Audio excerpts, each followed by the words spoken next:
Hi, today we're ready for Zorgamazoo, Chapter 10, A Terrible Tale. In order, my reader, to finally learn every terrible twist, every terrible turn of Winnie the Wendigo's terrible tale, you must steady yourself. Let courage prevail. Winnie, you see, was rather a mess in telling her tale, as maybe you'd guess. She sniffled a lot, and you should understand she was wiping that snot on the back of her hand. So I'll spare you the boogers, all runny and warm, and I'll give you her story in summary form. The Wendigo usually travel in packs. They're especially careful to cover their tracks. They live in the roughest, most mountainous lands and scavenge the cliffs with their family clans. That's how Winnie was. She was rather the same. She lived with the clan of her family name, together in thick and together in thin, with her uncles and cousins, her kith and her kin.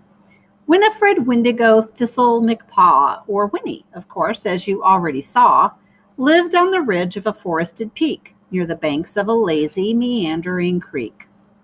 The creek overflowed to the valley below, and perhaps you might guess where the water would go. It flowed over rocks with its watery blue to a pond in the middle of Zorgamazoo. So after a morning of hiking around, traversing the cliffs and mountainous ground, the Wendigo clan would visit their friends at the pond where the waterfall finally ends. You see, countryside Zorgles and Wendigo folk go together, as well as a laugh and a joke. And whenever together in Zorgamazoo, do you know what the Zorgles and Wendigo do? Well, let me say this: in all of my days and in all of my study of Wendigo ways, the fact that I find to be oddest of all is that Wendigo loved to play Zorgly ball. Even Winnie herself, when she wasn't depressed, was a batter who batted as well as the best. And that's what she did on the terrible day when the countryside Zorgles were stolen away. Winnie's own team, the Growlers by name, came down from the cliffs for a sociable game. When Winnie arrived, she was limber and spry, with a spring in her step and a gleam in her eye. She arrived with her uncle and auntie as well, on a day when the weather was perfectly swell. The Zorgles were waiting, the meadow was groomed, the uniforms pressed, the equipment perfumed. The goggles were polished, the bases were buffed, while up in the bleachers the cushions were fluffed. Every helmet was buckled up under a chin, and at last it was time for the game to begin. The competition was stiff, the athletics intense. There were several hits that went over the fence. One team would score, then the other would lead as they flew round the bases with flippery speed. It was late in the bottom of inning 16 when the crowd had gone silent and oddly serene. The fate of the game was still up for debate, and that was when Winnie stepped up to the plate. On the mound was a Zorgle of legend and fame, so famous you've probably heard of his name. He was Cyril, the slinger, Zip Zorgle de Young, the finest of flingers that ever had flung. But Cyril de Young wasn't young anymore. He had gray in his hair, and his shoulders were sore. His bones, they were old, they ached with fatigue, and he no longer played in the Zorgledom League. Yet still, when he pitched, when he threw, when he hurled, he was still the best flinger in all of the world.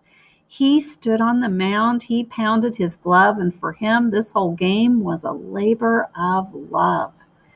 He kicked up some dust, he chewed on his lip. On the Zorgly ball, he shifted his grip. Then he lifted his leg from the place where it stood, and he slung and he flung just as hard as he could. The ball soared away, and in 1 second flat, Winnie let loose with the crack of her bat. The ball, like a rocket, went higher than high. It became just a speck in the blue of the sky. It went into a cloud that was hanging about. It went into the cloud, but it didn't come out. Out of the sky came an ominous hum, then a clatter as if from the beat of a drum, but without any rhythm, without any flair, like the growl of an engine in need of repair. In an instant, the noise grew incredibly loud, and it came, so it seemed, from the gathering cloud. The players looked up, they shielded their eyes. The cloud was expanding to cover the skies. Then all at once, the cloud disappeared. And there in the air, when it finally cleared, humming and hovering up in the breeze, were creatures that buzzed like the bumble of bees. But bees are so tiny, just wee little shrimps. These creatures, however, were bigger than blimps, and each like an octopus fitted with wings, with tentacles twisting like rubbery strings. The tip of each tentacle ended in claws, looking anxious to nourish these animals' jaws. They hung in the air for a second or two, then dropped from the sky over Zorgamazoo. They chased after players on both of the teams, eliciting panic and hideous screams. The creatures, it seemed, in their terrible way, thought Zorgamazoo was a dinner buffet. They would scoop up a Zorgle, sometimes even two, and the Wendigo players before they were through. They snapped them all up in their pincers and claws and greedily sprinkled them into their jaws. Even Winnie herself was caught in a claw, but was thankfully saved by her Auntie McPaw, who shouted to Wendy, "You give 'em your all!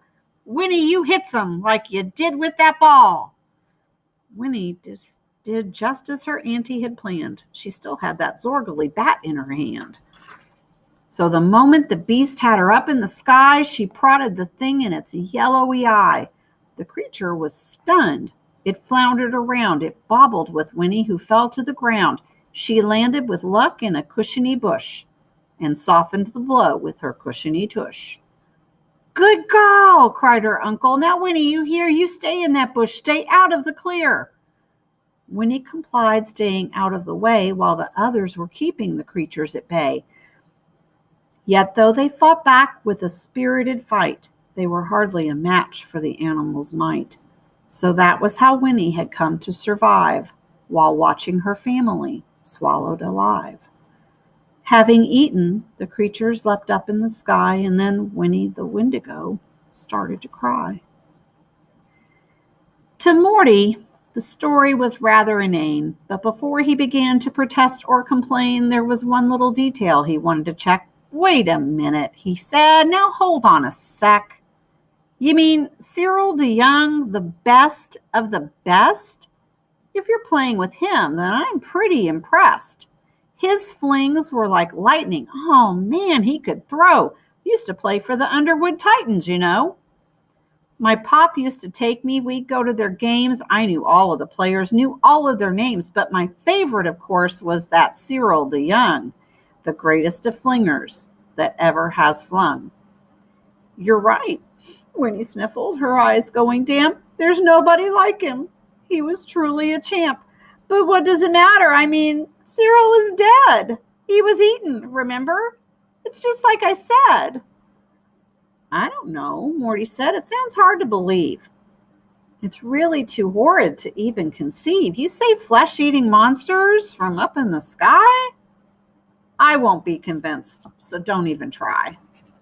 Katrina, however, was sure it was true. She didn't know why. It was simply, she knew. She had only to look into Winifred's eye to see it was real, that it wasn't a lie. "But Morty," she said, "Winnie's being sincere. You witnessed it all. She was hiding right here, and now a big part of the mystery solved. Now that we know there are monsters involved." "Monsters?" said Morty with a tremor of doubt. He hated to think there were monsters about. "Believe me, Katrina, and I have to insist, creatures like that, they don't really exist."